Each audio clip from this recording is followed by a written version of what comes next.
Hi, எல்லாருக்கும் வணக்கங்க.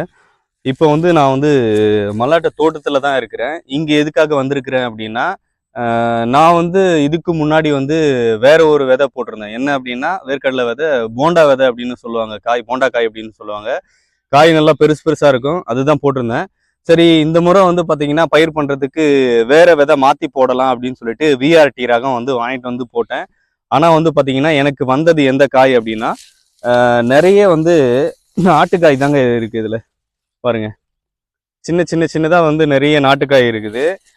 இது எதனால இப்படி மாறுச்சு அப்படின்னா, நான் டைரக்டா போயிட்டு விவசாயிகள்கிட்ட வாங்கல, பச்சை காயா பார்த்து வாங்கல. நான் என்ன பண்ணேன் அப்படின்னா, விதை விற்கிறாங்க பாருங்க, அவங்கள்ட்ட போயிட்டு வாங்கினேன். அவங்க பாத்தீங்கன்னா விதையை மாத்தி கொடுத்துட்டாங்க.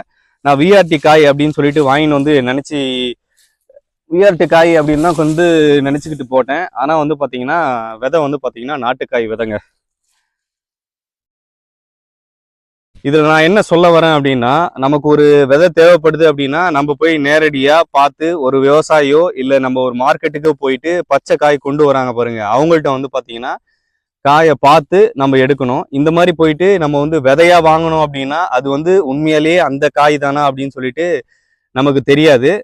அதனால நாம விதை போடணும் அப்படின்னா, நம்மளுக்கு தெரிஞ்ச விவசாயிகள்கிட்ட இல்ல மார்க்கெட்ல போயிட்டு பச்சை காய் வர்றப்போ இந்த காய் விஆர்டி காய் தான், இது நம்ம எதிர்பார்க்கிற ரகம் தான் அப்படின்னு சொல்லி தெரிஞ்சுக்கிட்டு அதுக்கப்புறம் அந்த காயை நம்ம பயிரிடணுங்க.